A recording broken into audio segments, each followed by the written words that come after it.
And I think with step-family couples, if you add anything else into that, like a lawsuit or having a difficult ex or having lots of issues with the children. Or a pandemic. Or a pandemic. All of these things happen, and then you're just left with, this is nothing like what I wanted or thought it was going to be like. From the Family Life Podcast Network, this is Family Life Blended. I'm Ron Deal. This donor-supported podcast brings together timeless wisdom and practical help and hope to blended families and those who love them.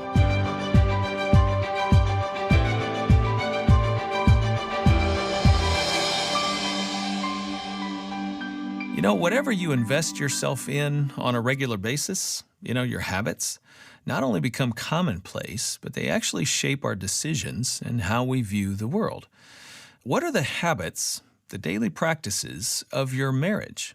And how can they make your blended family marriage stronger? Stay with me. That's the subject of this edition of Family Life Blended.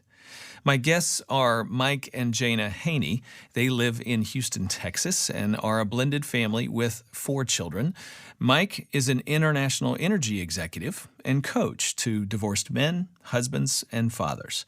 Jayna is a marriage and family therapist, trauma therapist, and stepfamily coach. Together, they started The Bridge Across and work with single parents and stepfamilies. At the time of this conversation, we were still sheltering at home during the COVID-19 pandemic. I asked Mike and Jayna if they had seen any residue from that in the couples that they work with.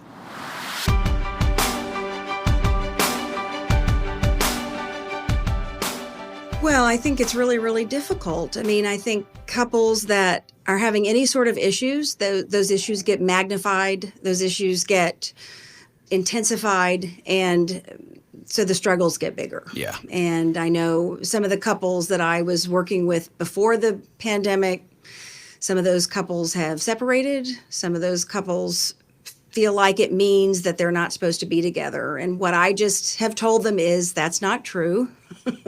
That's not necessarily accurate. It's just a really difficult time. Yeah. And so I've just asked them to kind of put a pause on it. Sometimes couples who are going through a difficult time, they hit a time like this, and it actually can bring them closer together. But I do think that's a myth. I mean, we'd like to think that when we go through difficult times, we can put everything else aside and hold on together. But I think it's awfully hard because a lot of times couples also then get overwhelmed. And that's what I have seen for most of my clients. So I do a lot of work with single parents and step families. And most of those folks are just completely overwhelmed. They've got to bring their work home, they're homeschooling children, and they don't have time to breathe. That's a really good word as we jump into our conversation for our listener. We're going to be talking today about daily practices of happy couples, but I'm mindful that somebody's listening right now and they're going, yeah, we're not really happy right now.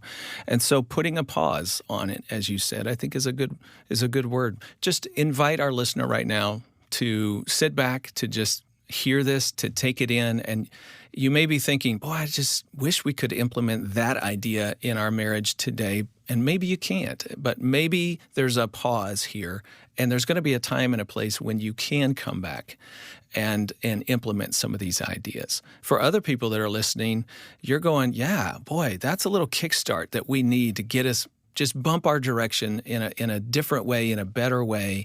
And I think what we're going to share today is a lot of practical ideas, things you can be mindful of on a daily and weekly basis that will move your relationship in a better direction. You guys like to share some research that I've been familiar with as well that says that marital satisfaction in a first marriage starts out really high, and then it slowly declines as kids come along and careers kick in and that sort of thing, and then tends to rise up again as couples get later in life and they empty nest, and that marital satisfaction rises up again. But in a step-family marriage, the trajectory is a little bit different. Marital satisfaction starts out moderate and then quickly declines. And then it begins to climb. If the couple can stay together and they can merge their family, and over time, the family identity is born, then the couple's marital satisfaction begins to rise again. So it's a different sort of trajectory. Why do you think that is with step-family couples? And I'm curious if your marriage and family went through something similar. Well, I think this is a key element of what we've learned both from our first and second marriages. The idea about being intentional about what you do and what you don't do is something that we've kind of had to learn to some degree the hard way. But I will say that one of the things that really connected Jayna and I so much in the beginning was that willingness to learn about one another and try to be in a situation where we were thinking about what had happened to us before and those relationships, and then how can we make it better going forward? Because there are plenty of things that couples do to irritate one another, and I know that I still do many of those things with my lovely bride here, but the idea here is to try to be as intentional as possible. Some of these practices that we've thought about and put into action over the last few years, I think have really helped us. Willingness to learn, be intentional. Right. And I think with step-family couples, because we did a lot of things a lot of other couples do. We did premarital counseling and we read books and we did all those things, right, that many step-family couples try to do. And then when it does go down very quickly, because we talk a lot about the outside folks, your exes and all the melding of all the different people and how strange and crazy that time is often around things that you don't have any control over. So even if you and your partner are good, there are all these other parts that are moving around you that, and they have importance, right? In-laws and your exes and your children and all these people in your life and all these situations and even schools, right? And how you're dealing with that. And it's just very, very difficult. And your friends and your new friends and your old friends. And so that's a lot of reason why I think it goes down so quickly. It plummets. And then you're very overwhelmed. And I remember us thinking, we did all these things and it's still so hard. And then we were like, well, okay, so what are we going to do about this? And then if you add anything else into that, like a lawsuit or having a difficult ex or having lots of issues with the children. Or a pandemic. Or a pandemic, right. Or anything, or a job loss. I mean, I do a lot of work with couples where they've gotten married and their financial situation is good. And then, one of them loses a job. So all of these things happen. And then you're just left with, this is nothing like what I wanted or thought it was going to be like. Yeah.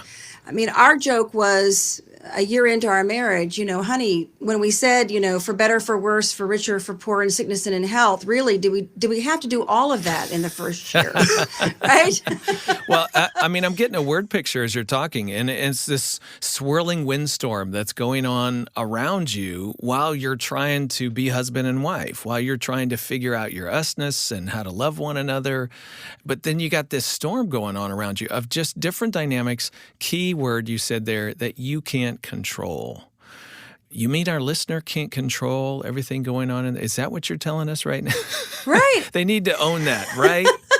Right. Well, and, in some part of us, we understand that we really don't control that much in the world when we really sit back and look at it. But I do think that as we move throughout our life, we do tend to somehow believe that there are certain things that we do control, that we do believe that God is looking over us and that he controls it. And there are certain things that he's not going to allow to happen to us. There's kind of this veil that we operate around in the world. And then I think when things happen to us that really mess all of that up and disrupt it in such a way, and we find ourselves in a place that we never thought we would be, that it rocks our world. It does.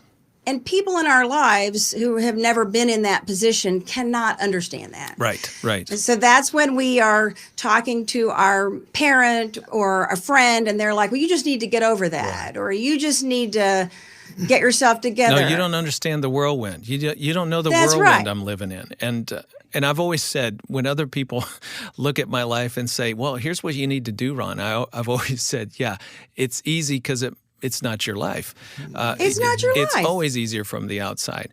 But what you're saying is when we we kind of know intuitively we don't control the world. But when pain hits, when fear comes, when anxiety rises, we try to get some more control over what's going on because we don't want more pain. We don't want more tension, more anxiety, more conflict. We're trying to put a limit on that. And yeah, so it's understandable that that's the mechanism that kicks in. And yet, oftentimes we make things worse by some of our controlling efforts rather than making things a little bit better. So to the listener, here's what we're going to give you today. We're going to get really practical about trying to nurture your marriage in the midst of that whirlwind that we've been talking about. So we're going to just share, the Haneys have some what they call daily practices, just things practically you can do, be intentional in this way, and maybe one of them's going to stick for you in your relationship. Maybe 2 or 3 or 5 are going to stick with you. Just listen and absorb and see if you can implement these. All right, so let's just jump in. Daily practice. Go for perfection, you guys say. Go for perfection in moments only. Life is only perfect about 1% of the time. I love that one. I love that. Let's talk around it. What are we talking about here? What do you mean go for perfection in moments only? Well, so the overriding arch of all of these practices, Ron, is that small changes make big changes, right? So in all of these things that we talk about, one of the big problems that people always face when they think about making any change is, I'm so overwhelmed, I can't make change, right? But small things that we do can have huge consequences in positive ways. And so one little thing can make a big difference. And everybody's capable of doing one little thing. So when we talk about perfection in moments only, when Mike and I were very first dating, we were really happy. Mm-hmm. And we didn't know what tomorrow was going to bring. We did not know where our relationship was going to take us. And I remember saying to him, I'm just so happy right now. I am so happy to be with somebody where it feels comfortable and who gets some parts of me that I haven't felt understood about for so long, right? Like I have all this energy, and for a long time as a person, I felt like I needed to push that energy down, or that energy was too much, right? And so Mike has a lot of energy, and I always thought I needed to be with someone that had less energy than I did. He's an energy engineer, for crying out loud. There you go. Right? But I mean, for a lot of my life, I thought I was too much. And so here I was with somebody that actually, not only did he like my too much, he wanted me to be more of who I was. And that was really hard for me to understand. And I was in my 30s, right? And so I said to him, so when I say to you, I'm just so happy, I don't want you to think that that means I want to marry you. I just want you to know I'm happy right now. And he's like, okay. There you go. So we just agreed that when we said things, that the other person would understand it was meant for that moment. So that was kind of how it started. It started when we were dating. And then we dated for several years without involving our children, and we had some reasons for doing that. Then when we got married, we would have these plans for the weekends with our children, and we would have trouble. Things wouldn't go right. We would have issues come up, and we would come to the end of the weekend and we would be disappointed. And we would be like, oh, that didn't go right. I just wanted to have a perfect weekend. Well, then we started realizing that was just totally wrong to think that way. You were building it up into something. We were building it up. Into, boy, we're going to have this fabulous weekend. The kids are here. We're going to do this. We're going to do that. It was never going to happen. You couldn't achieve that. And then you felt like you were a failure? Right. Well, we just felt like it was never going to happen. And this is when we were dating, and we started doing things together with our kids. We would make a plan and it wouldn't work out. And so then we stopped trying to make those times with our children perfect when we were dating, and we started focusing on what went right. And we started counting all the things that went right. And we discovered that we could come up with a whole lot of moments that went right. And so then that's just what we started focusing on. So we would still look at what didn't go well, and we would talk about what small changes we could make, but then we just started focusing on all the good moments. And that was how we started counting everything. What I love about this is that it is small change as you were talking about, but it is a significant change over time. Instead of shifting towards building up for these grand moments that somehow equal familyness, we have achieved the blend. We have accomplished the goal of when we got married. That's such a high standard. There's no way you can do that. There's no But way. to downshift that and go, I just had a 10-minute conversation with a stepchild that normally things are really awkward and weird, but that was actually nice. And I'm just going to rest in that 10 minutes. No, it was not a perfect day, but it was a really nice 10 minutes. That kind of feeds your soul, doesn't it, in some ways?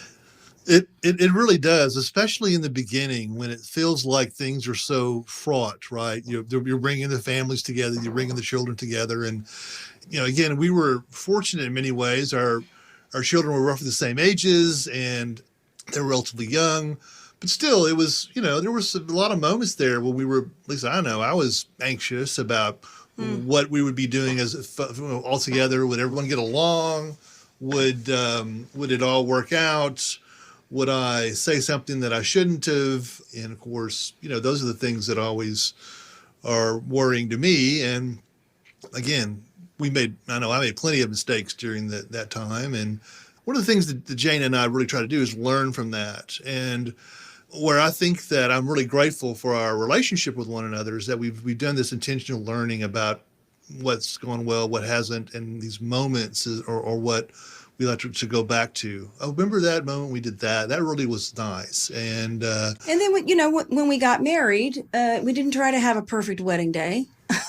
we just said, okay, we're just going to count the moments. We're going to count the good moments. And that's what we did. And so we didn't, and we didn't try to set up perfect weekends with our children anymore. And we didn't try to set up standards for our children that they couldn't meet. And, we don't have a perfect family now. We have 4 children. They're in their 20s. Our relationships have ebbed and flowed. We don't pretend to have a perfect family. Relationships with your children and family life, they ebb and flow. Just like in nuclear families. Yes. Nuclear families That's are right. the same. As you move through transitions in middle school, in high school, in college, as adults, those relationships will ebb and flow. You will have times of closeness. You will have times of misunderstanding. And it needs to be okay. Yeah. And we need to not feel like we always have to be close and we always have to prove things. And especially in divorced families where there are 2 parents and they may have very, very different parenting styles. So we need to get out of the belief or the pressure of feeling like all step families have to present as being really close all the time, right? Yeah, that's a really good word to our listener. This is not the don't worry, be happy speech.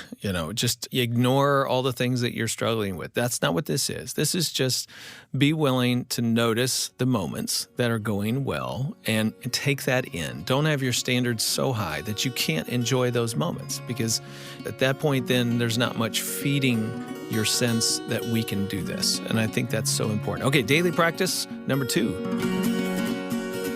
When our problems overwhelm us, so now we've turned a corner. When our problems overwhelm us, you guys say, talk to God. Practice your faith in the little things. Tell me about that.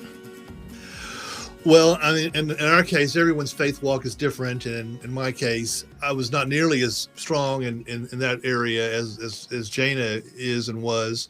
I was really grateful for that. When I came out of my first marriage, I knew that was speaking to me, and I knew that I had to do more in that area. And I'm grateful to say that I've come a long way in that area. Again, everyone's faith walk is an endless journey, right? We're never all the way there, but I feel I've come a long way in the last 20 odd years or so.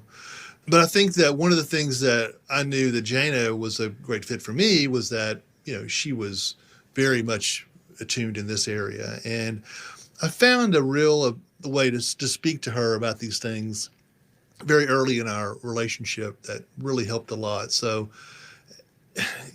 what is the line? When you make a plan, God laughs, or what have you, and kind of goes back to what we talked about earlier. You plan this great event or great weekend or great what have you, and at the end of the day, really, it's just a few moments you can look back to that were really powerful. Hey, Mike, let me drill down a little bit on that. I'm wondering what it was like for you coming into the marriage. Maybe did you have a sense that she was a little spiritually ahead of you, or just had a stronger faith? Well, yeah, I think that's definitely true. I'm wondering, how did you talk to her? How did you grow in that space? I mean, was that a bit intimidating? I know a lot of men would go, man, I don't know. She just prays like, I can't pray like that. And like, I don't even know what to even bring up or talk about. I'm just wondering how you navigated that. I was grateful in the sense that coming out of my first marriage, I knew there was something larger out there, right? I knew I had to find something bigger. It was not just about me and my life here on this earth. There was something bigger at stake. And that's kind of what drew me closer to learn more about God. And then when I started interacting with Jayna, I recognized that part of her that I knew would be helpful to me and in alignment with what I was learning and doing. Yeah. I guess I just imagine that at some point, Mike, you had to find the courage to step into that faith space, even though you kind of felt unequal or uneven maybe with her? Yeah, I think that That's never stopped Mike. no. I tend to step forward pretty Mike was aggressively. brokenhearted after his first marriage, and I think that was what That was, helped him that to was a move big in. moment. I think Yeah. he just moved there because Yeah. I love my parents, and they were married for 53 years together, what have you. And my mother passed away a few years ago. And so, they just had modeled this great relationship. And I was really fortunate to be able to see that. And I knew that it was possible to have a man and woman love one another and use daily practices and be attuned to one another. So I was really looking for that. And I think when I saw my own path with God trying to emerge, and I saw that in her, I knew it was a good sign for our relationship together. Well, that's great. This is good stuff, guys. Let's do another one. Daily practice. Respect your partner's reality. Don't tiptoe around the issues. It's true. I mean, you guys make the point that everybody has their own little reality about their situation, how they're making sense of it. Kids have that sense and reality that they're facing. Adults, parent and step-parent can have very different realities about what's going on. So what's this respect your partner's reality piece? well, so in step family life, each person has their own role.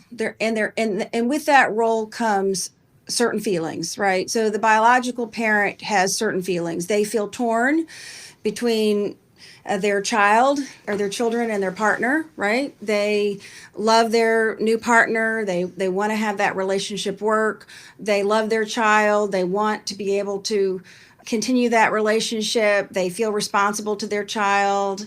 They're worried about that. They need to get along with their ex. They've got to make that relationship work to some extent. They feel torn. They feel conflicted. The step parent, they want to be in the family. They want to feel a part. They want to feel included. And oftentimes they feel left out. They feel like they're not getting communicated with. And the children in the family, they're afraid. They want both their parents to get along. They still want to be important to their biological parent. They want the step parent to like them usually. And if they don't, it's not because they don't really, it's just because they feel conflict, right? Between their biological parent and their step parent and their other parent. So the point is, each of these people in the family has feelings, and those feelings almost are always the same, and they almost always come up. And it's not going to change, right? So I've hardly ever met a step parent that doesn't have those feelings. I've never met a biological parent, and I'm sure you haven't either. Right. So the point is, in step family life, what you often see is that the partners don't want to talk about that stuff. Or when they do start talking about it, the biological parent will say to the step parent, well, you shouldn't feel that way. Essentially, the message is, you should feel the way I feel about our family. You should see things the way I see things. And we don't give each other the space to have our own unique posture or feelings or perspective about the family. Right. We either tell them they shouldn't feel that way, or we tell them that we don't want them to feel that way. And the truth is, they're going to feel that way. So we need to give them the space to do that, and it needs to be okay. Yeah. And Mike, it seems that the one step beyond giving them permission and respecting their point of view is empathizing with the other's point of view.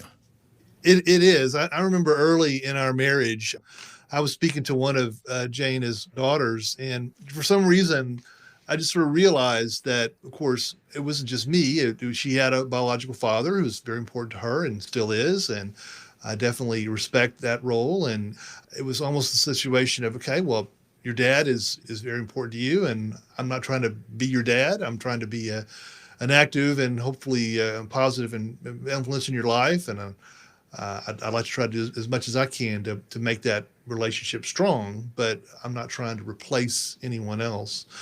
Darling, you have this great line about the concept about if you make new friends. With friends, yeah. What was it? You said when better I'm than I working with do. families, Yeah. I'll say to a kid, when you go to school this year, will you make new friends? And the child will say, yeah, I've made some new friends. And I'll say, great. What about your old friends? And they'll say, yeah, I've got my old friends. And I say, okay, well, when you make your new friends, are you going to have to get rid of your old friends? Well, no, I'm not going to get rid of my old friends. And then I say, why not? And they say, well, I've been friends with them for a long time. And I say, oh, so you can have old friends and new friends? Well, yeah, the more friends, the better. And so then I will say, well, right. So it's the same thing with your biological mom and your stepmom. The parenting relationship. They're not the same. Right. You don't get rid of one because you add another. Right. And you can add new friends even though you have an old friend. There's more than enough love points in your heart to give away. There's more than enough space. And what's great about that is that it takes something that the child, in this case, is familiar with and generalizes it to a step-family relationship. And so, those kinds of things are true in a lot of ways, even for parent and step-parent. Sometimes seeing, it's kind of like, imagine the biological parent kind of going, oh yeah, when I got married, I got a mother-in-law and a father-in-law. I don't love them the same way that my spouse loves them. Likewise, being a step-parent means you have a relationship with your family, with your stepchildren, but it's different than it is with the biological parent. So that's something I can relate to and understand, and, oh, that's what you've been trying to tell me. Those sorts of connections, now I empathize with where you stand and how you experience my children, and I can give you a little more grace. Now I'm not your enemy. Now I'm not against your point of view. I can come alongside your point of view. That is a really good one. All right, good. Moving on. Daily practice. Be intentional and plan your time, caveat, both with and without your children. Do you think couples maybe plan one way more than the other and they don't really think it through on both ends? I can definitely see that as the case. And I know sometimes we've been guilty of that. When we had our time with our children, a weekend with our kids, or a week or what have you, a vacation, we were obviously thinking ahead and trying to plan that. But we found that it was very important to do things like plan plenty of rest during the day, right? At least several hours a day, even if we're going to an amusement park or a water park or some big vacation or what have you, to make sure to budget in time for that. But on the other side too, it was important for Jayna and me to plan good time, our alone time together well. We really enjoy spending time together. These last few months on the COVID thing have been we've been sort of together in the house, and I'm grateful to say that we're not driving each other crazy. I know that's not 100% universal on couples, but I'm grateful for that. But the idea here is that if you're in a situation where you're in a step family and you've got these moments and you're planning with the kids and what have you, it's important to make sure that you're intentional about when you're together alone. If you want to both just collapse on the couch and watch television, that's fine, but make at least some indication to the other partner. Is this what you really want to do? Will at the end of this weekend where we're together alone and all we've watched are Netflix and what have you, is that we look back on that weekend as being a good one? Sometimes the answer is yes, and that's fine. But make sure you're together on that. A lot of the couples that I work with, the very first thing that goes when they get married is their time alone together. Isn't that ironic that it's almost exclusively time alone while they're dating, even to the point of not fully understanding the kids and the interaction of the kids and the adults, and then the wedding hits, and now all of a sudden it kind of flip-flops? Right. Right. And, and I think that was another thing that we learned from our first marriages, that we were not intentional about the time alone with our partner. And Yeah. so it was this whole piece around when we had our children, we focused on our children.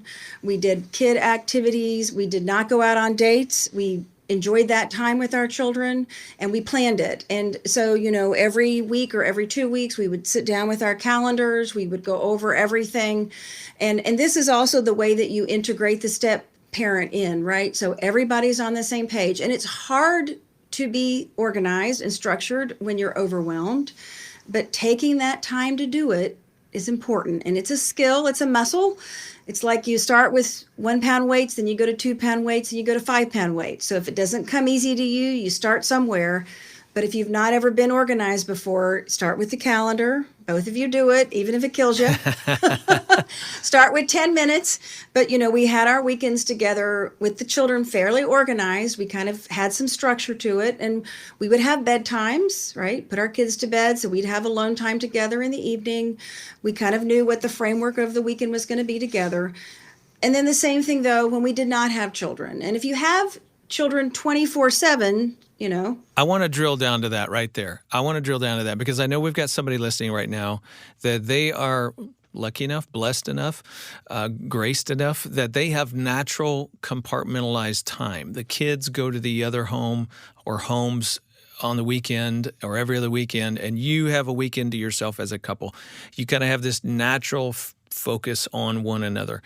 There are lots of people listening right now that the calendar does not serve them in that way. They have kids 24/7, or their kids are at the other homes on different weekends, and so they always have somebody in the house.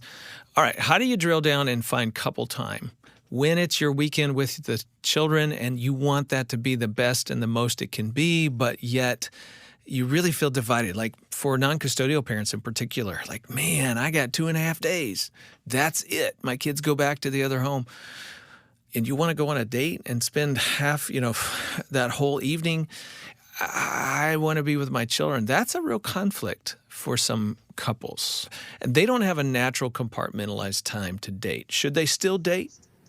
Yes, they should. And here's why. Because you want to model for your children that your adult relationship is still important. Yeah. From my perspective, you think about all the relationships in a home. You say you've got, just a couple of kids or what have you, and think of the relationships in pairs, right? There's the mother to the stepchild and the dad to his biological kid or what have you. And of all those pairs, there's a formula for how many those are, all right? But in my view, the most important one that's, of course, second to everyone's relationship with God is the relationship between the parents, the man and the woman there. I know we have worked to try to build that relationship and make that as strong as we can. And of course, dating and scheduling is a part of that.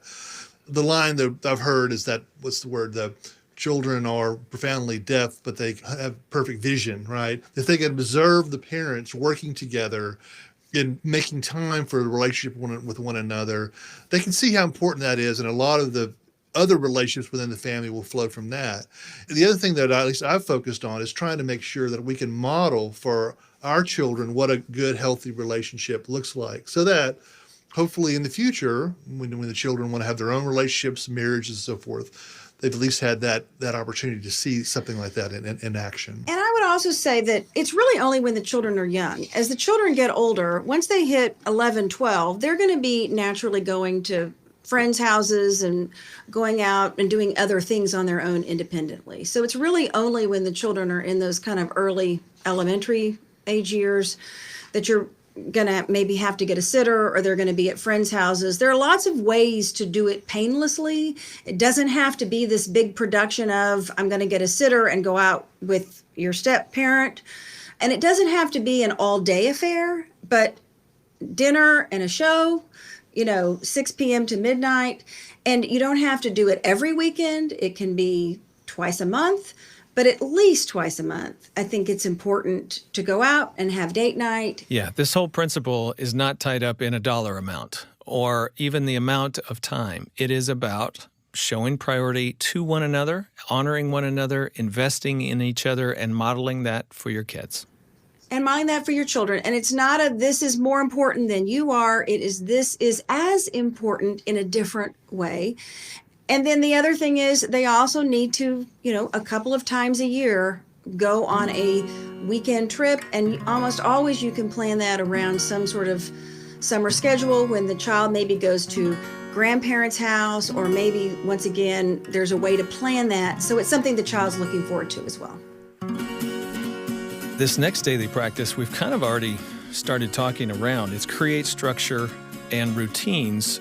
We've started talking about this from the standpoint of a date night and put the kids to bed. And we're going to have some planned activities for the weekend. We're really talking about kind of daily rituals of how we do life, routines of how we do life, and traditions that the family develops. What are some things that you guys did to try to develop those routines or traditions? A big one for us was actually bedtime. And, bedtime is something that we think about for small children. But, at the end of the day, everybody's tired. But we also found that as our children got older, they were still tired. And when kids are tired, they talk. So a lot of people, once their kids hit 9 or 10, they send them up to bed.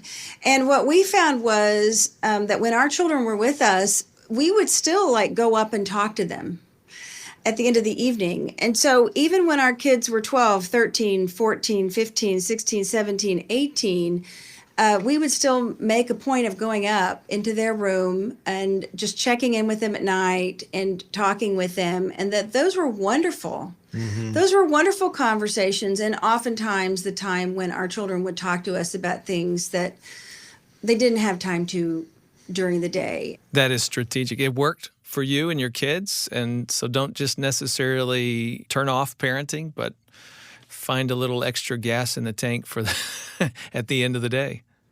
Well, it's also a way to, if you've had a not good day or your child got upset with you about something, it's also a way to close out the day, to say, listen, I know we had a hard day today, but I want you to know I love you. And, Mike used to have this wonderful, you would do that thing where you would put your hand on their face and you get real close up to them. Yeah. Do you remember? What would you say to them?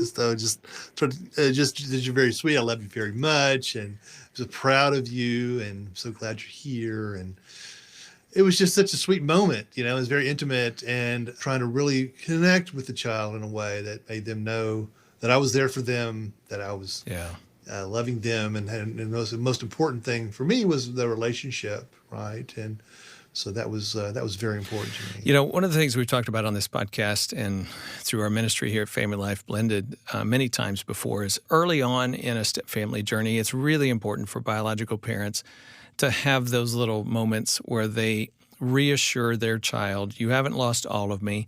Yes, you've lost part of me, but you haven't lost all of me, and I'm still here for you. Where you connect to the heart of the child, reassure them. And so I could see what you guys are talking about, that's a sweet opportunity for each of you to connect with your biological children. Were there moments where that then shifted and you had opportunity to connect with stepchildren? Yes, I know that, for example, I'm pretty handy. I like to go to Home Depot and Lowe's and these places and able to do a lot of construction. So I would take my kids, my biological kids, my two, to Home Depot and just wander through and they run up and down the aisle. They get inside the go stand in the showers. They get in the showers and look at the windows displays and all that kind of good stuff and that was fun and then later of course I had the opportunity to do that with Jayna's kids as well, and it was just one more thing that I was able to hopefully bring into their life. That was kind of a ritual and tradition. I mean, going to Home Depot cost you nothing. Right. Running up and down the aisles cost you nothing. Watching just the forklifts. Running very carefully, darling. Carefully.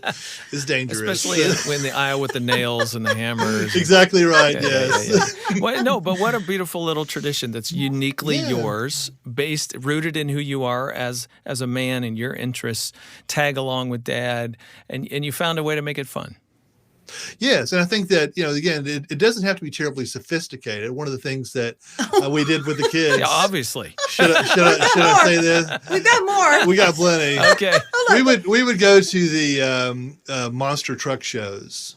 and the demolition derbies Uh-huh. and like very very highbrow entertainment Yes. there, Ron. So It was yeah, so fun. It was such fun, and we of course have earphones for all the kids, and we had put their names in their earphones, so they would have and so And we'd say, now, kids, your other parents may not understand this, Yes. so just but it was a hoot. It was complete fun, and the kids loved it, great fun. we'd also go to car shows, Yes, which are very inexpensive to get into. Yeah, every year there's a new, the new cars come out. The dealers in town will throw together a car show or what have you. You just go look at the new cars in the big space here in Houston. There's a big convention. Yeah, ooh and ah over the new styles. Yeah, exactly right. Yeah. And then when my kids were little, that we'd say, okay, well, how many pickup truck beds can you crawl into and crawl out of? So there'd be dozens of pickup trucks out there, and they'd be, I'll get this one then out. So it's like, again, it's harmless fun. They're not going to get hurt. I'm standing right there. That is awesome. The truck beds are there for kids to crawl in and out of. So And we'd go out to Rice University, and we'd Where I went to run school. all around Rice. We'd take our College bikes. campus. We'd go hang out in the fountain and get wet in the summers. Find your fun. I mean, that's the message here. Find your fun and build some memories together. Okay, moving on. Daily practice number next, whatever it is. Be a detective of your spouse.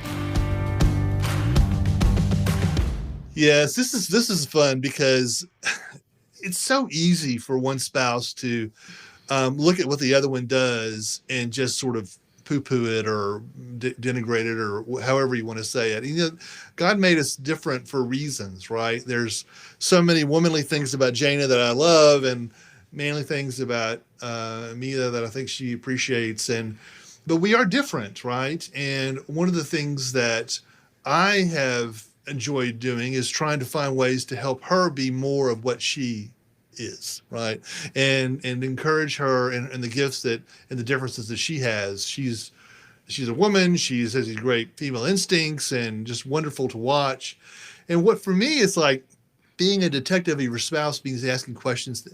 Darling, why do you do that? I'm curious about this. Try not to ask the question in a tone of why the heck do you do that, but really try to do so in a way that you're really trying to sincerely solicit and elicit information about what's happening there. There are reasons why everybody does everything. Like why people load the dishwasher a certain way, why a man likes to watch a certain show, Right. why Mike wants to go to Home Depot at 4:30 on a Sunday afternoon. Right. Just wander Why around. bags of cement make his blue eyes light up, And the thing is like, I'm just glad they make his eyes light up. Right? I mean, we give each other a hard time in relationships about the things that make one another happy sometimes. And I think it's weird. I mean, I remember him coming home from some business meeting and he said, yeah, my friend was talking about how his new wife always had to order popcorn at the movies and it was such a pain for him. And I remember saying, why would your friend care? Why wouldn't he just be delighted that his wife liked popcorn Go buy the and popcorn, move make on. a big deal about going and getting her popcorn? It's easy points, right?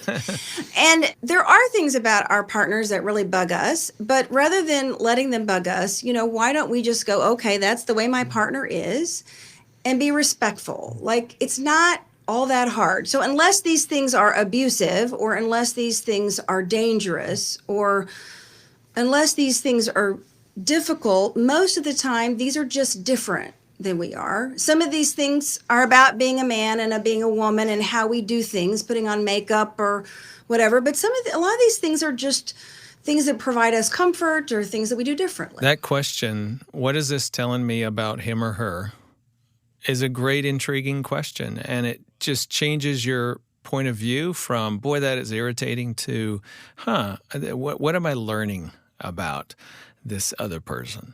Man, that's good. Yeah, I like the way you think about it. You discuss what about learning? Because, I mean, again, I really do enjoy learning in general about a lot of the different things. And I think that one of the things that I know that something that helped Jayna and me as we started our second marriage was, what did we learn from our life's journeys up to this point, right?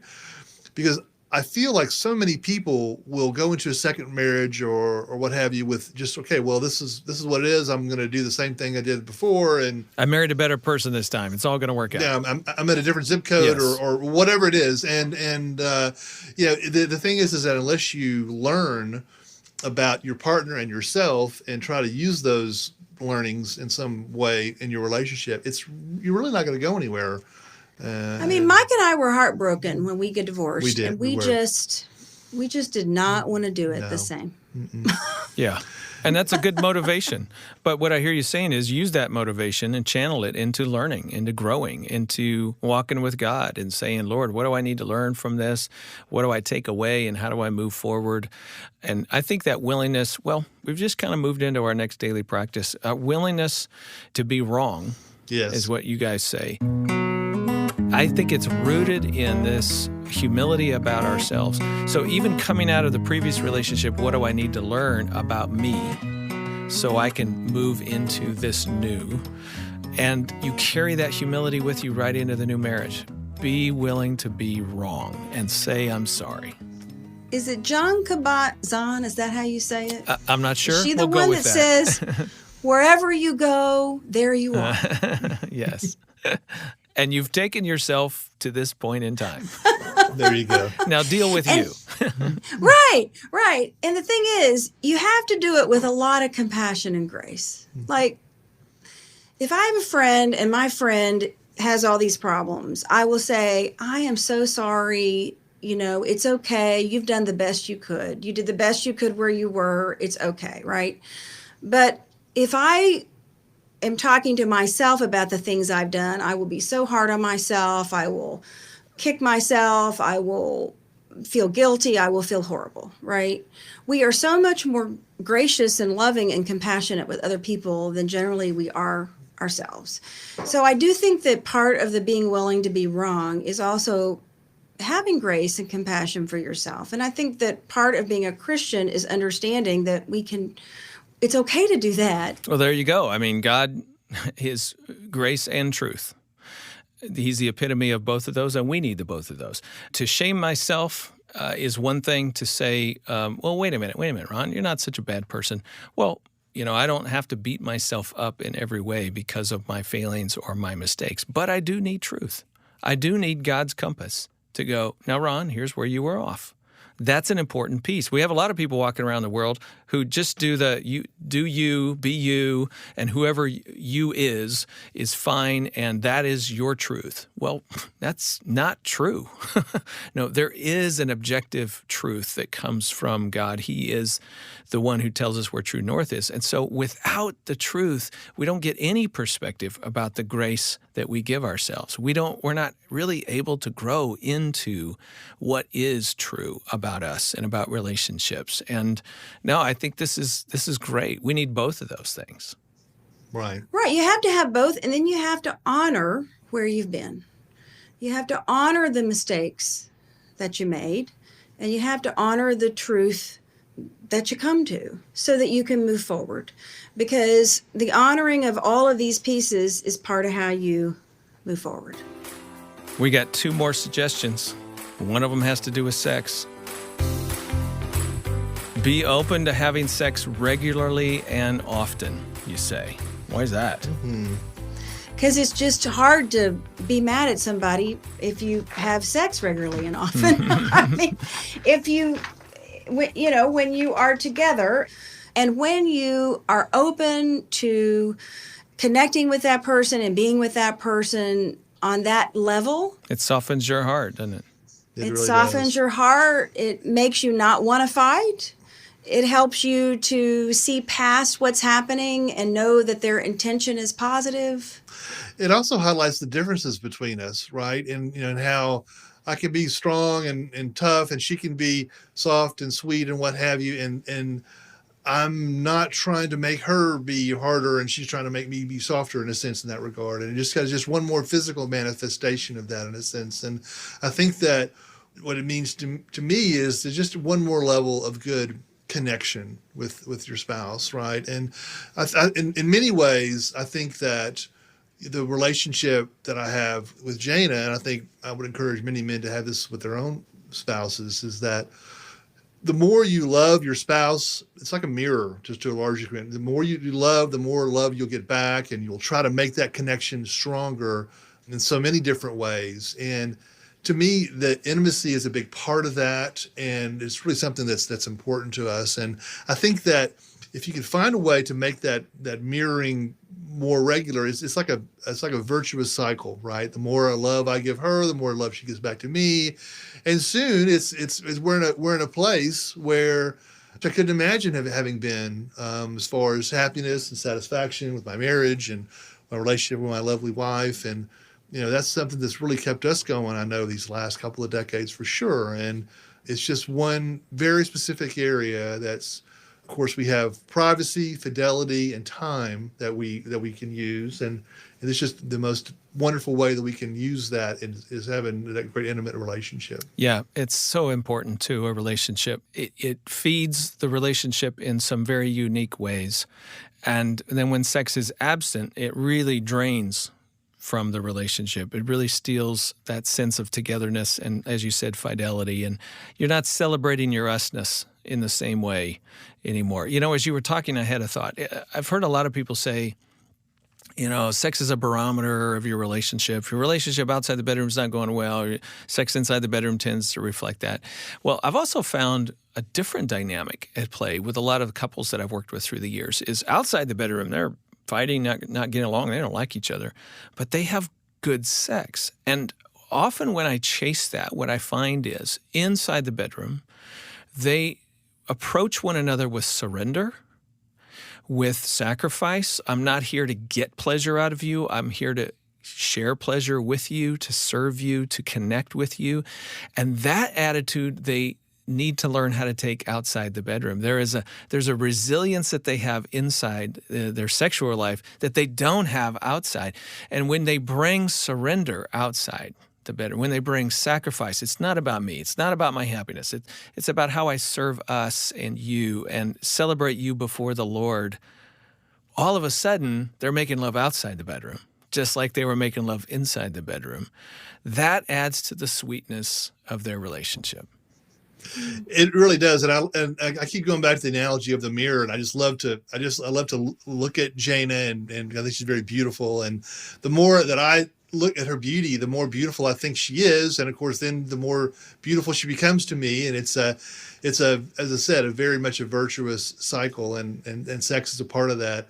There's this song lyric, I think it's a Don Henley song. It says, "Don't you know that women are the only works of art?" And I found that to be really powerful in that sense. I'm really grateful to be with a woman, and I think really men in general need to be a lot more grateful to be with a woman, with a woman, because it's just such a special and wonderful thing. And what's worked for me is to try to lead in that area. Step out first, love your woman more, and then not make it all transactional in a sense, but try to love her in advance, and again, that will flow back to you. That is a good word.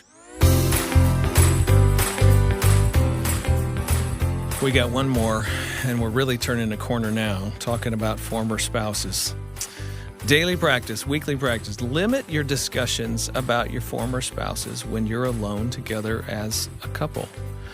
What's the danger if couples find themselves talking about what's going on with the exes and co-parenting when they finally get their alone time?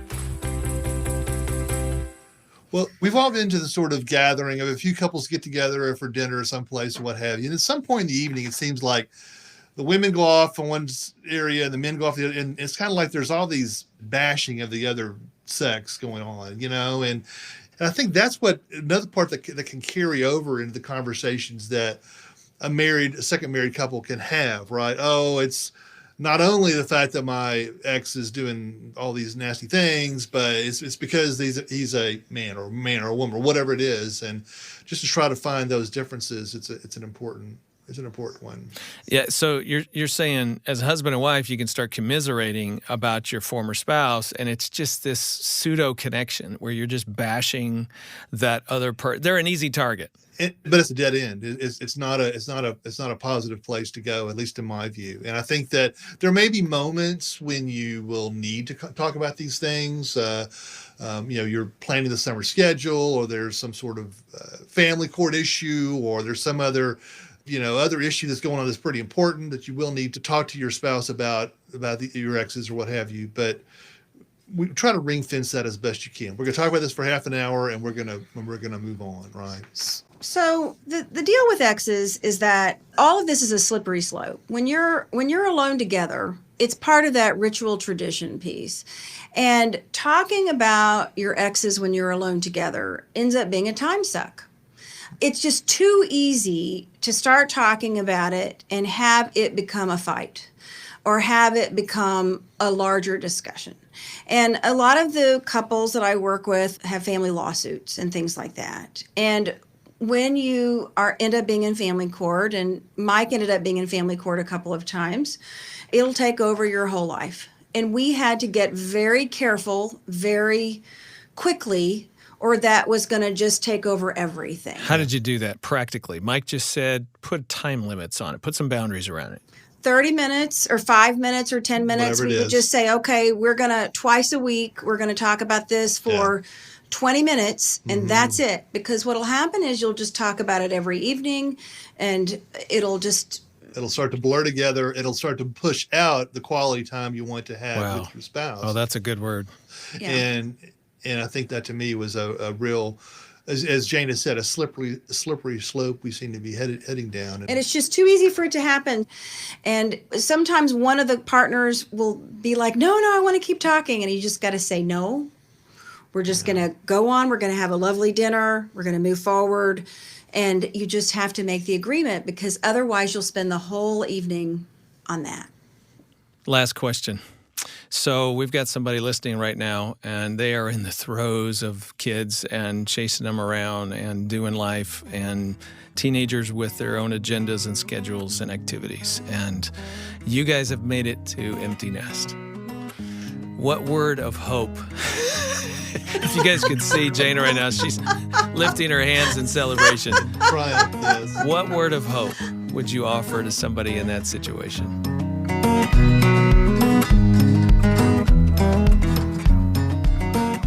Well, in a moment, you'll hear Mike's response to my question for younger couples about holding on to hope as they reach for the empty nest years. You've been listening to my conversation with Mike and Jayna Haney. I'm Ron Deal, and this is Family Life Blended. As I spoke with the Haneys, I couldn't help but think about one of our resources. It's a book and small group study called The Smart Step Family Marriage. Now, a lot like the conversation that we had together, it explores the qualities of strong, stable, healthy, blended family marriages. And it's based on one of the largest surveys ever done of step couple relationships. And I think it's a great complement to today's podcast that you've just listened to, and offers an online profile that gives you great insight into how you can grow your marriage specifically. You can find information about that and other books in the Smart Step Family series at shop.familylife.com. That's shop.familylife.com, or wherever you buy your books online. And there is a free, emphasis on the word free, 13-week small group study, and that's available through Family Life only. The show notes will tell you how to get that. If you'd like more information about my guests, you can find that in our show notes too, or you can just check it out at the Family Life Blended podcast page at familylife.com/blended podcast. And while you're there, check out everything Family Life has for your marriage and family. We're an international organization providing practical marriage and family help for your life and those you care about. If you haven't already, you can subscribe to this podcast on Apple Podcasts, Stitcher, or wherever you get your podcast. Just search Family Life Blended with Ron Deal. And remember to look in the show notes for links to additional resources. And you can also learn more about the Family Life Podcast Network while you're there as well.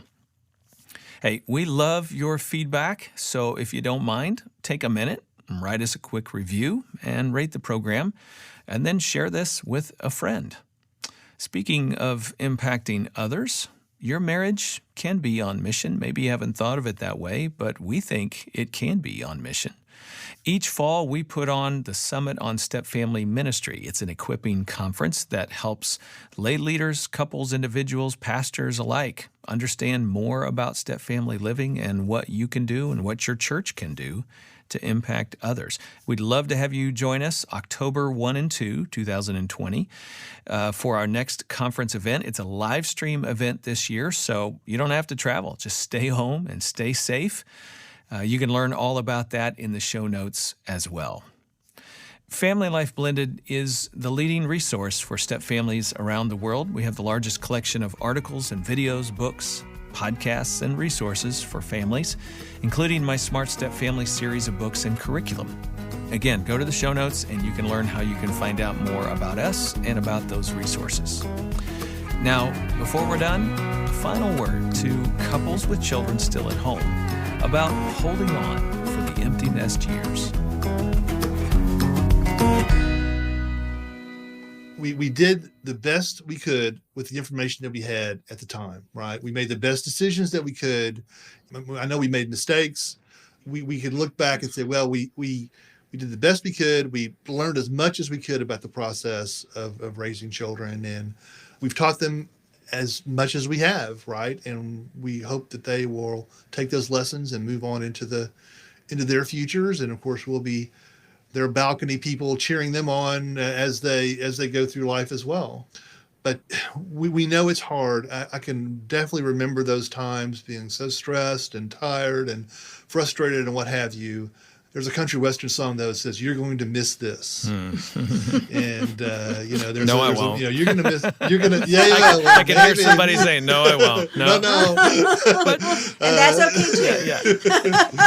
But there will be parts of it that you'll miss, right? And so again, try to revel in the moment as best you can. Be intentional about taking the moments of each day that are positive and sweet and kind, and then trying to hold on to those.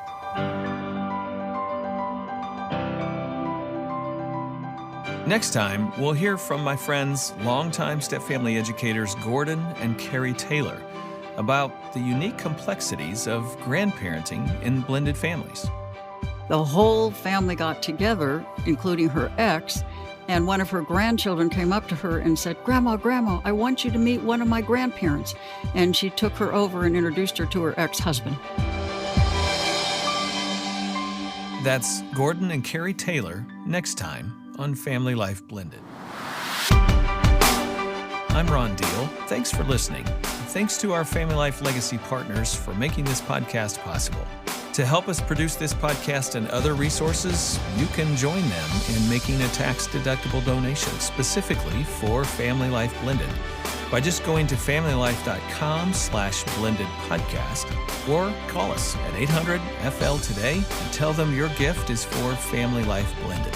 If you become a monthly partner, we'll send you a gift card to our Weekend to Remember marriage conferences held throughout the U.S. and Canada. Our chief audio engineer is Keith Lynch, Bruce Goff, our producer. Our mastering engineer is Justin Adams, and theme music provided by Braden Deal. Family Life Blended is produced by Family Life and is part of the Family Life Podcast Network.